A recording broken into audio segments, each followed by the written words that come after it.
afternoon, everyone. I hope you had an amazing lunch. This session was thought to talk about the white elephant in the room. We are talking about academic careers in the context of Chile, a country that is going through many transformations, and we thought that was very important to bring and make visible one of the political discussion that definitely is impacting us in many different ways, and we have the pleasure to be having a conversation today with a very reputed scholar. Can I say that? I mean, I want to say that, Claudio.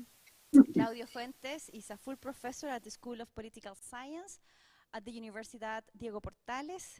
He holds a PhD in political science from the University of North Carolina in Chapel Hill.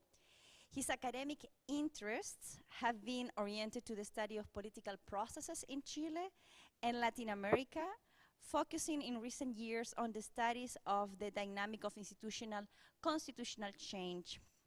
Among other distinctions, he won the prize for the best doctoral thesis awarded by the American Political Science Association. For those that have studied a doctorate degree, receiving an award from the professional association is quite an honor. And Claudio has also been a Luxic Fellow at the Harvard University in 2011. He was a member of the Anti-Corruption Presidential Advisory Council in 2015. He's also an associate researcher at the Center for Intercultural Indigenous Studies, CIR, in Chile, and he also coordinates the Constitutional Laboratory at the Universidad Diego Portales. He has been studying the constitutional processes in Chile for several years, and he was just chatting about that project and his expertise on that topic.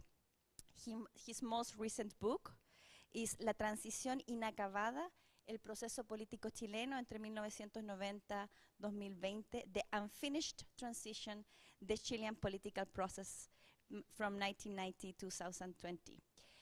Claudio, it's really an honor to have you here with us. We are very looking forward to all what you have to offer, and we also are already preparing our questions for you. So I anticipate a very productive and fruitful conversation. The floor is all yours. Okay, thank you very much for the presentation. Can you hear fine? Yeah, perfect. Thank you, Andres and Jimena, for the invitation to be here. And I will be presenting a little bit of my current work on the constitutional process in Chile, the constitutional process of change in Chile, as you know, is still an unfinished business. So I will try to introduce some aspect of the failed attempt to change the constitution. Right now I'm in North Carolina, in Chapel Hill. I'm doing a visiting scholar fellowship to actually write some papers on that. So what I want to do is present a little bit of that work. Unfortunately, I don't have all the material on data collection, on voting behavior, that kind of things that I'm working on, but I will give you a broad perspective of the causes for the failing attempt to change the constitution to 2021 and 22nd, okay? I'm sorry for my English, it's a little rusty, but I hope you understand. So, I will speak like 5 hours from now on, so be patient about this. No, just half an hour. So I try to explain the rejection of the new constitution in Chile. I will present a paradox of what was going on in Chile between 2006 and the 2020s.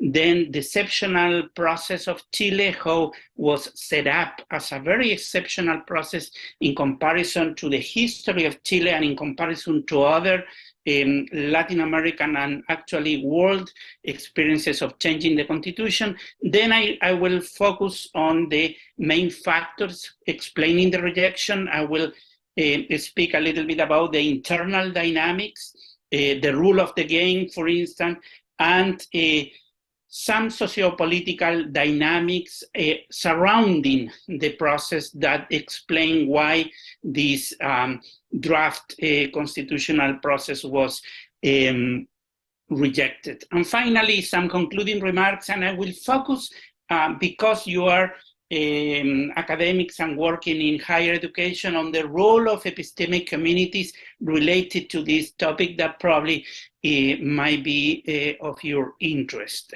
So what is the paradox? The paradox is that we had a momentum in Chile between 2006, actually, then 2011, then a continuous process of social protest addressing demands of social inequality, addressing demand of changing the educational system, pension reforms, health demands, indigenous, the inclusion of indigenous, the recognition of indigenous rights. So we have a trend since 2006 of huge social protests and social mobilization, and of course the estallido social of 2019 was a key moment for the social movements particularly.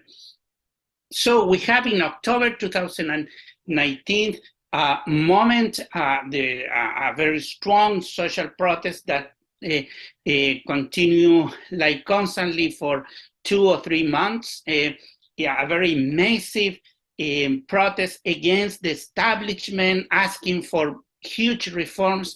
Then you have, in October 2020, the political parties agree upon calling for a plebiscite to ask whether we wanted a new constitution, and it was approved by 80% of the population, of those who went to vote, 80%. And then you have in December 2021, the election, the most lefty president that we have had since 1990, Gabriel Boric. So basically, we have a trend of, like, let's say, progressive trends in terms of like social demands, political actions concerning a new constitution and the election of a lefty president. So what happened? What happened about rejecting something that we should agree, as all the social process, all the political process was tending toward progressive demand, now responding to that. Before explaining that, let me give you a flavor of like the exceptional nature of the constitutional process. In comparison to our own history, it was the first time in history that an elected body was established by the political parties, a constituent assembly, to write a constitution. That was an innovation in terms of the history of Chile. We have had 12 constitution, 3 long-lasting main constitution, 1833, 1925, and 1980. And these 3 and all, the whole process of writing a constitution, it was mostly driven by elite. The elite in Congress, in special commissions, was accustomed to write a constitution. So it was the first time that you have an elected body, a constituent assembly. First time that we have an entry and exit plebiscite at the same time. We had in the 1925 constitution an exit plebiscite, but this was very intense in terms of political participation. And actually, this is a very innovative process in the world. Having an entry plebiscite is very exceptional. Venezuela and Ecuador have had that, but not many countries have an entry plebiscite asking the people whether they want a constitution and which body has to write a constitution. And it was the first time in history that you have quotas for people with disabilities, parity in the composition of the convention, and reserved seats for indigenous people. So we have an exceptional body, very diverse, socially diverse, and politically diverse, as we will see later on.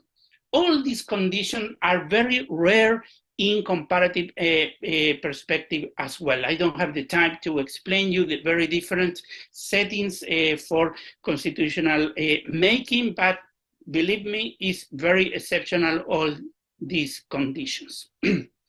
Another exceptional situation is this parallel process of writing the Constitution and electoral process of the presidential elections that was ongoing in a parallel way, which is very weird in terms of like comparative experiences. So we have the entry plebiscite in 2020, then the election of the body, we said convention, the convention, then the work of the convention that lasts 12 months, and in parallel, we have a presidential campaign. As we will see later on, that was very relevant in terms of like the actor positions within the convention. You have several tensions within the convention that are explained because of the presidential campaign.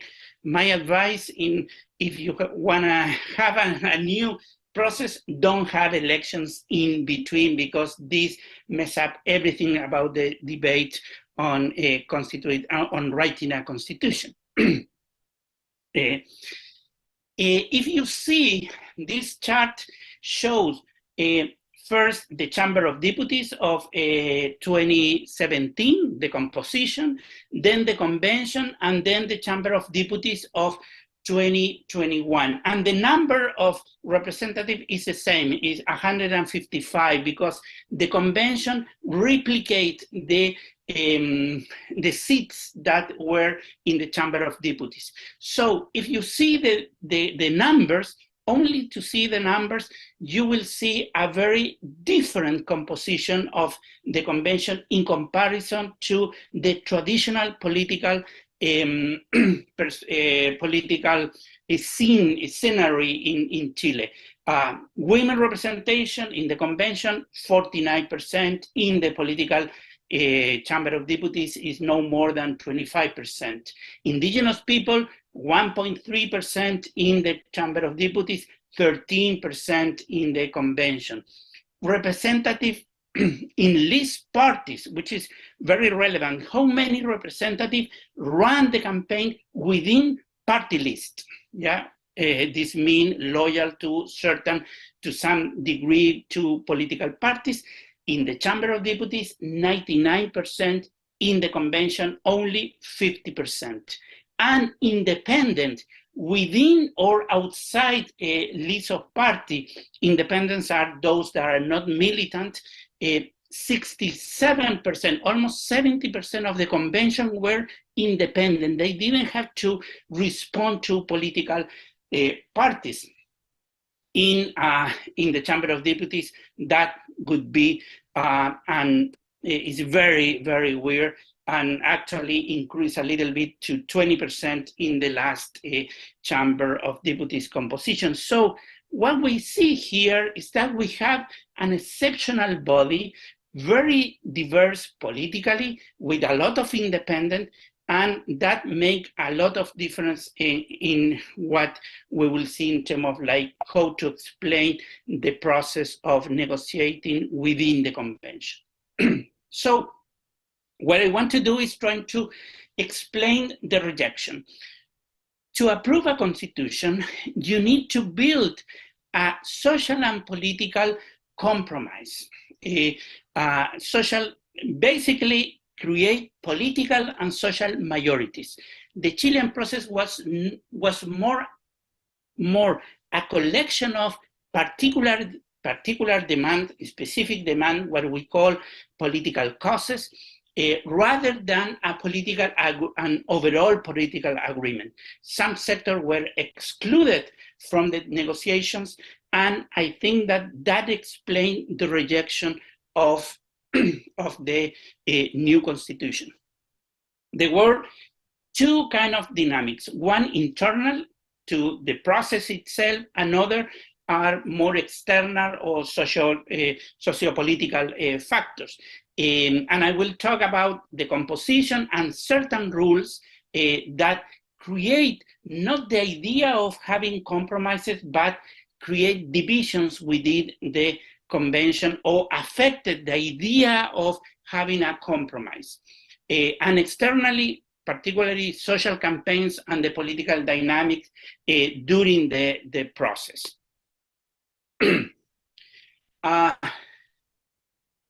Internal factors. First, the political fragmentation. What you see here are 6 cases of the composition of the political assemblies in Latin America: Colombia, Argentina, Venezuela, Bolivia, and Ecuador. And see the difference between Chile and the rest. In Chile, you have 11 colectivos, we said, aggregation of political or identities, basically, within the convention, 11, and no majority no sector have a relevant majority. So basically, you have to negotiate. In Colombia, for instance, let's see the first case. In Colombia, you have the rule of 51%, 50% plus 1 to approve the rules of the new constitution, and you have the composition of one, which was the most relevant, the Liberal Party, and then the Conservative Party, and then the Left Party. So basically, what the liberals had to do in Colombia in 1991 was basically to negotiate with one party, to get agreement. In Argentina, it was the Peronist Party that had to negotiate with one party, which was the Unión Cívica Radical. In Venezuela, all the representatives were part of the Chavista movement, so they didn't have to negotiate anything. In Ecuador, it was the same. The Correísta party won all the majority seats. And in Bolivia, the MAS party of Evo Morales have to negotiate with the right wing. So they have the rule of 2/3 vote to approve the constitution. So in Chile, you at least need 8 parties or 8 movements or colectivos to have an agreement. And no majority was established for any of the groups. So you have a huge collective action problem of getting along with this agreement. So what happened is that you needed 2/3 of the vote, basically around, 67% of the vote. That was 103 votes. This is the actual composition of the convention, and you see a relevant sector, what I call the identity politics left, that was driven by groups of society that became representative, that were pushing for reforms of indigenous rights, on the environment, on feminism, and other political causes that represent 40%. Then you have the traditional social democrats that represent 30%, 4 groups, and then a center that represent only 4.5%, and then the right wing, 24%. So the right and the center couldn't veto anything, because with the support of the traditional left and the more radical left, you have enough vote to approve any constitution. So basically, you have around all in this case, all the black boxes, plus 2 or 3 groups that are more moderated, particularly the Frente Amplio and the INN, a aggregation of independents that support many of the reforms. So you have this, having this composition, the incentive to negotiate with the right wing was practically zero.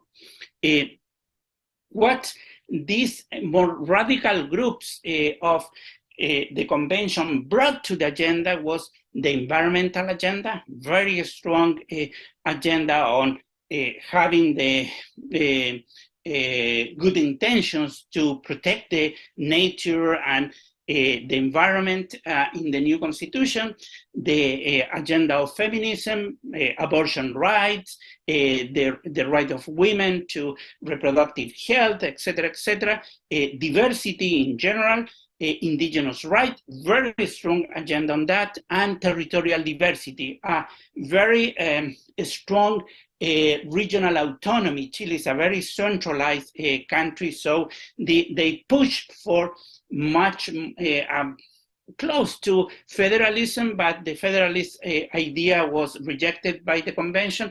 So they got what is called Estado Autónomo, autonomous state with a strong power in the region. So you have this agenda, very particular agendas, all were pushing for that. So the dynamic of the internal dynamic, it was about negotiating my agenda with your agenda. So they were all negotiating. I was interviewing some of the conventional representatives, and they say, hey, you know, I wanted to have like the agenda of freedom of religion, for instance. So I went to talk to Over, and he wanted to have the environmental agenda, and we tried basically vote, and that was built, the text was built upon a very complex set of agreement between the different group. In terms of rules, that is the composition. So very complex negotiation between, given the composition of the convention. The second issue, or the second idea that I want to address, is the impact of rules within the convention. And I will focus just in one. I can give you several examples of how the rules affect the dynamic of not talking to others, not talking to the opposition, basically. When you see this, you see that the electoral result were very favorable to the left-wing actors in the plebiscite who went to vote. So that create the idea that Chile wanted a new constitution. But if you see those who were registered to vote, the percentage changed dramatically, because one is those who went to vote, the more mobilized people in society, that was the 78% in the first case. But if you take the whole citizen, that even those who didn't went to vote, you have only 39%. So if you see there, you see that between 30 and 39% of the whole citizen were very strongly supporting the idea of having a new constitution, of supporting lefty groups in the convention, and supporting Boric in the 2021. But that creates the idea of an illusion, but in practice, they were not being the majority of the citizens. So many of the convention representatives were talking on behalf of this 80% that support the new constitution, but this 80% was merely an illusion. And we saw later on the plebiscites that create, actually it was with mandatory vote, all the rest elections were with voluntary vote. Then you have a new rule establishing the mandatory vote for the exit plebiscite, and you see much more people went to vote and reject the constitution. So the idea of having a rule of voluntary vote at the beginning and then a mandatory vote create two levels of expectative on what the citizens were believing. So the convention representative took decision under the assumption that this 80% of the population wanted a new constitution. They were not thinking forward, they were thinking backward in terms of what was the last result, not what it might happen if all citizens go to vote. So, and this is very relevant because we need to make the distinction between mobilized citizens, those that went with voluntary vote in the first three elections that I already mentioned, and those citizens that were not politicized, that at the end of the game went to vote in the exit plebiscite. In absolute terms, level of support for left political actually didn't change too much. It's interesting. Here is in absolute terms how many people support, for instance, the election of Bachelet in 2005. That those lefty are in red. Bachelet was supported by 3.7 million people. Then in 2009, a candidate of the center left was supported by 3.3. Then in 2013, 3.4, that was Bachelet, the second government, 3.4 million people support her. So if you see around 3 million went to vote for lefty candidates, and around 3.5, 3.7 support the candidate of the right wing. So you have the plebiscite. Many people went with voluntary vote to support the idea of a new constitution, 5.8 million people, but part of the right wing went also to support the idea of having a new constitution. So this is why it's orange. This is it's not that all these 80% were lefty. Part of the right wing was actually supporting the idea of having the new constitution. Then you have a Boric government supported by 4.6 million.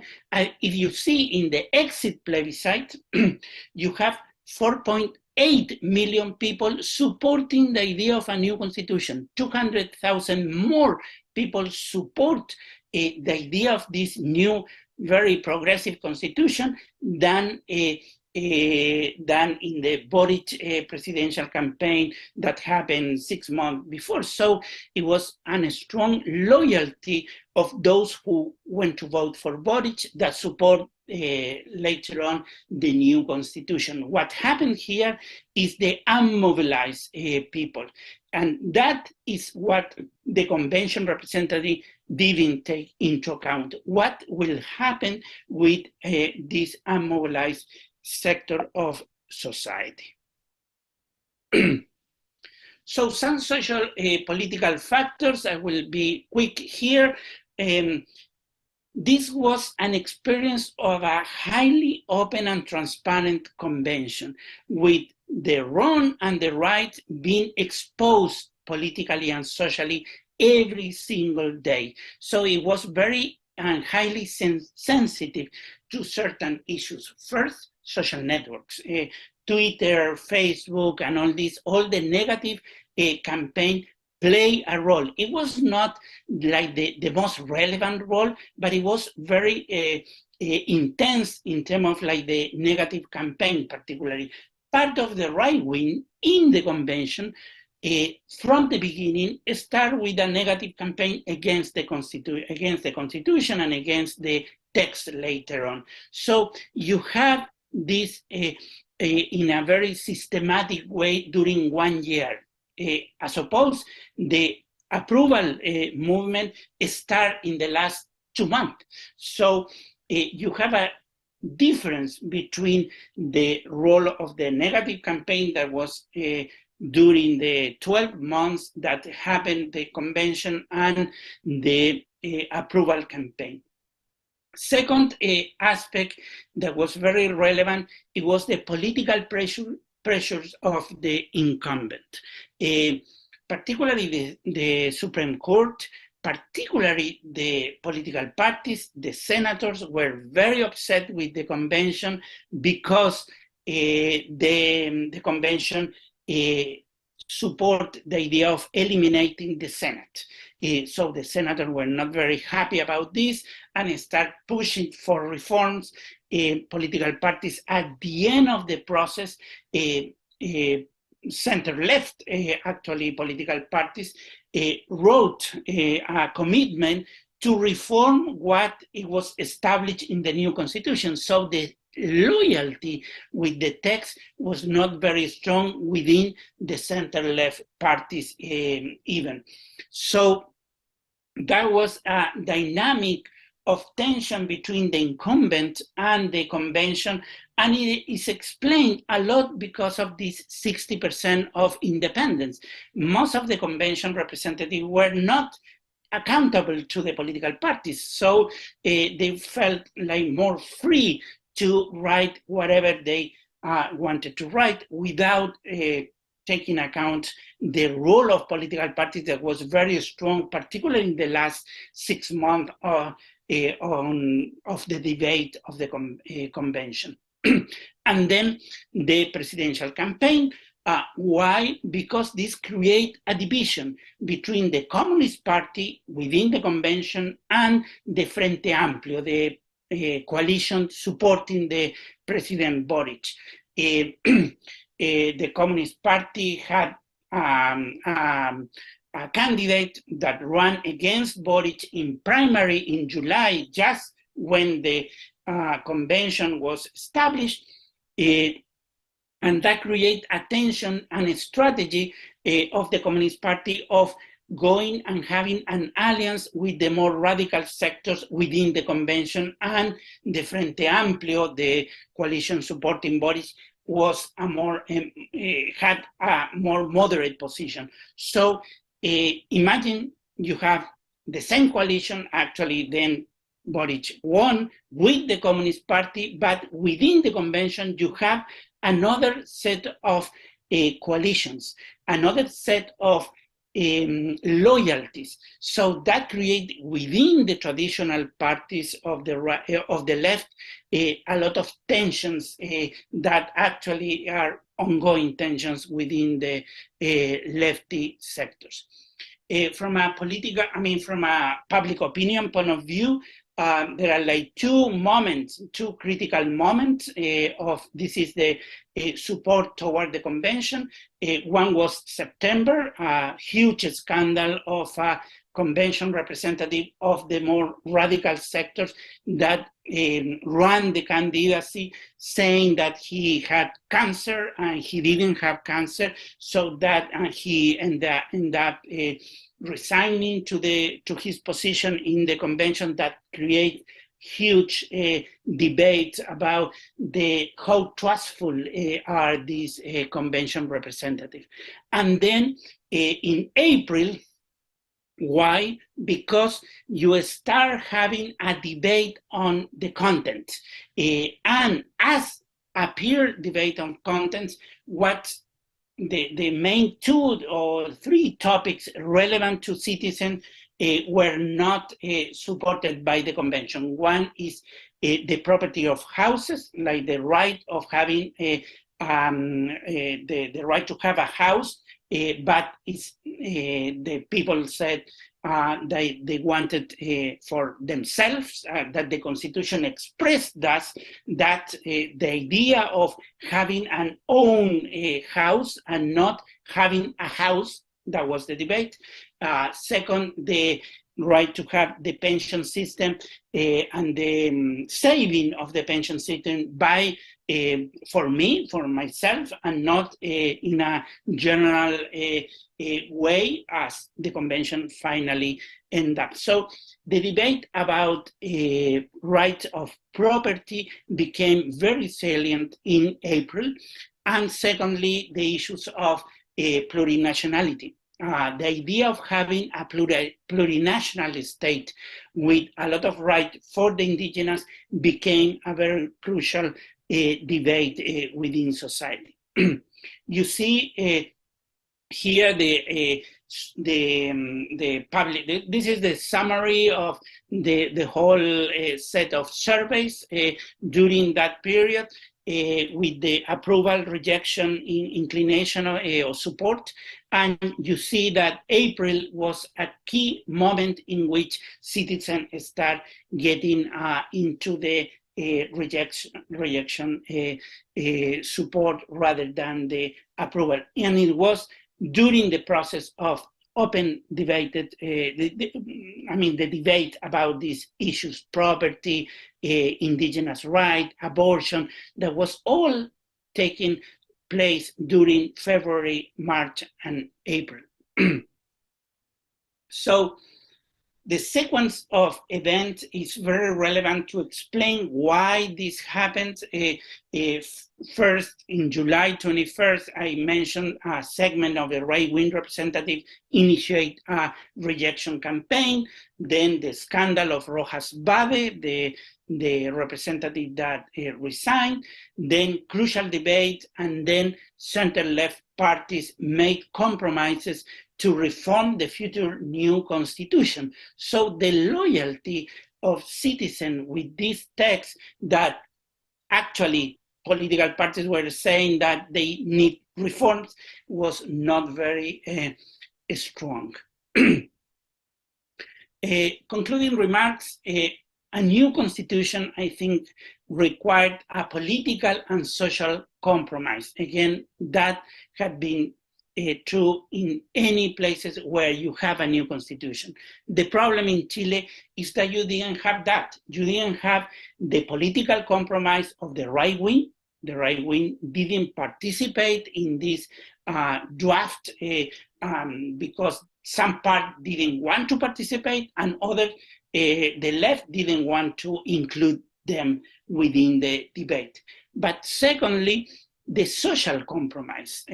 Those that were writing the constitution were like in a bubble, working, thinking that they represent the citizen, but the actual perception of citizenship was not leading toward what they wrote. The Chilean experience, I think, addressed the need for several things. First, how to design processes that create rules that promote cooperation. That was a relevant issue within this convention. Many of the rules, and I don't have the time to talk about like internal rules of approval, for instance, didn't promote the idea of cooperating. For instance, the commission of harmonization, like at the end of the process, you have an harmonization committee, but they didn't have the power to make main reforms of the draft, and that was a problem for the convention. Second, using the process as a tool for civic education. That was true in Colombia, in Argentina, and in another like Ireland, in Iceland as well. So the idea of that this is an opportunity for civic education is a very relevant issue. And I think, in my opinion, the political participation of citizens were not very strong in Chile, were mediated by this convention that didn't have enough resources to make huge commitment towards civic education. Mass media and state institutions, they should promote a more relevant debate, but that was not the case in Chile. The role of universities and expert and non-expert in non-expert activities is very relevant. The Universidad de Chile, Universidad Católica, some regional universities, UDP, my university, play a very relevant role on trying to promote this sort of civic engagement, dialogue, and compromises. And I think that that is a very interesting experience that you have some records on that. And I think that we are living in a moment of a time of polarization. So having this debate in moment of political polarization is very hard. Dealing with fake news, dealing with political parties were highly polarized is a challenge for new processes as we will have this year in Chile again. I will stop here. Thank you very much.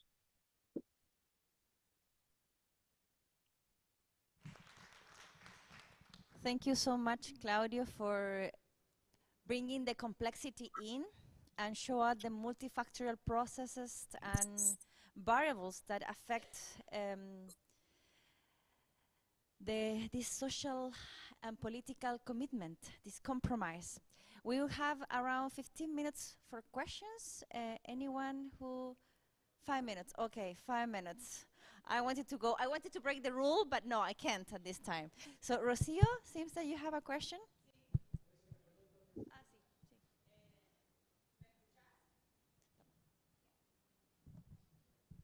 Hola, buenas tardes. Tengo 3 preguntas, las voy a hacer rápido, a ver si...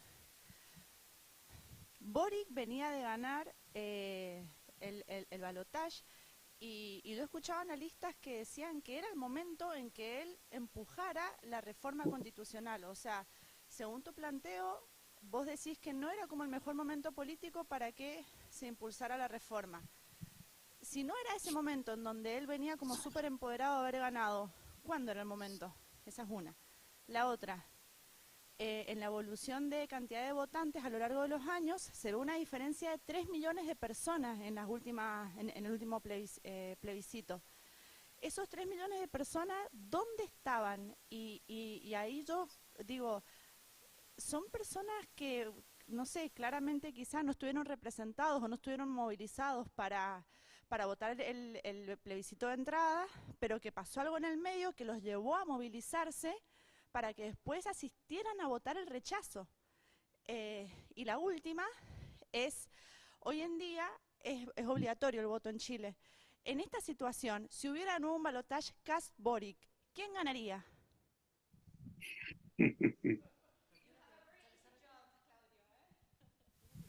Ok. ¿Respondo en español o en inglés?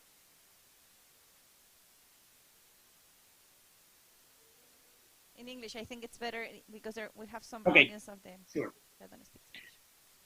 Okay, I didn't get the name of you, Rocio. but Rocio. Rocio, very interesting questions. I'm not brujo. I'm not a witch, so I cannot predict what might happen. But quickly, I respond to your questions. First, yes, in 2012.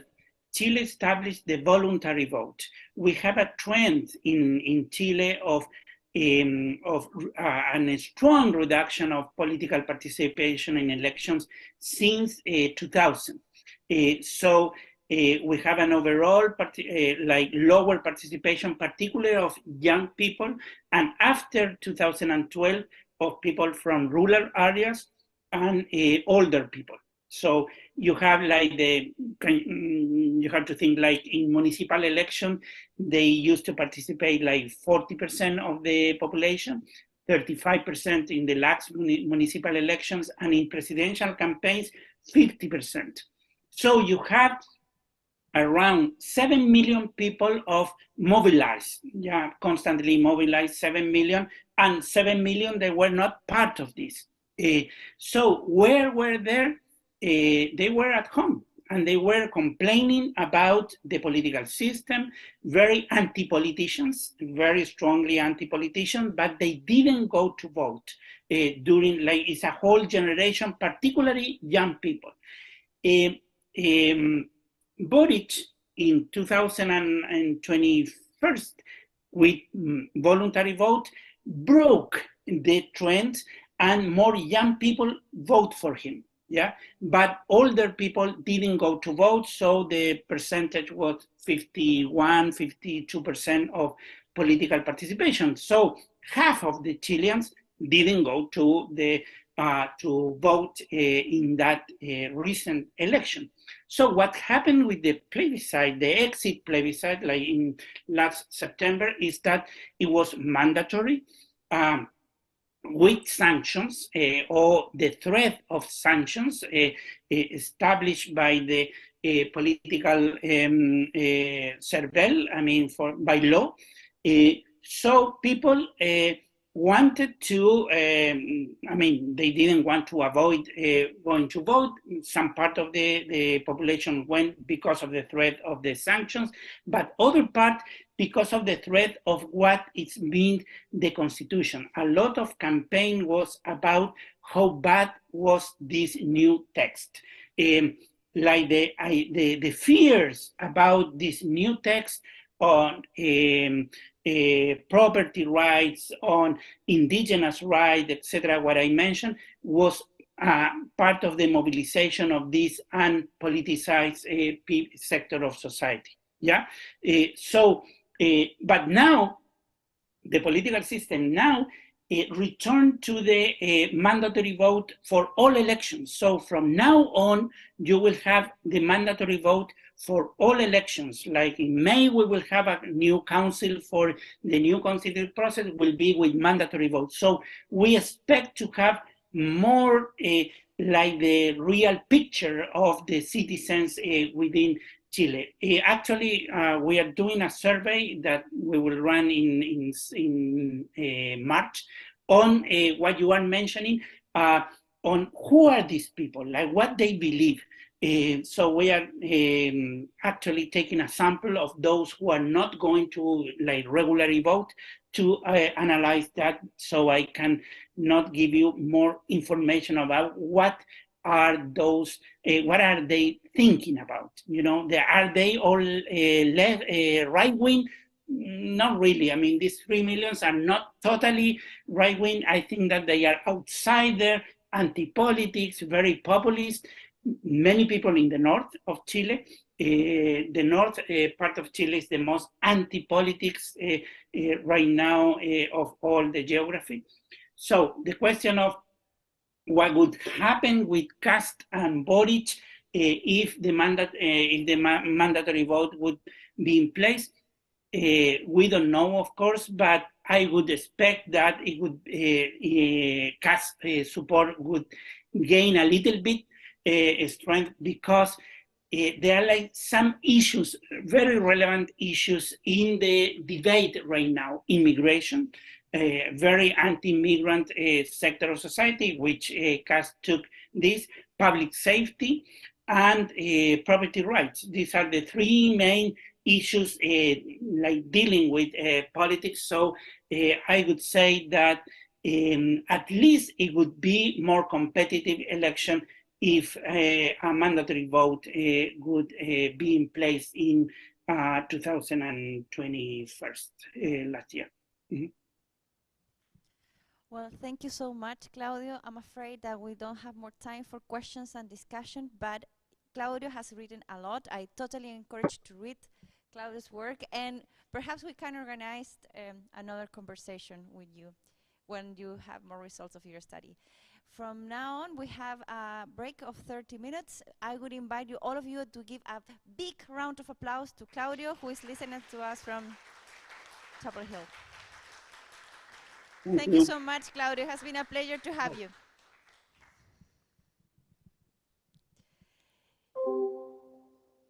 Bien. Thank you. Muchas gracias a todos y a todas.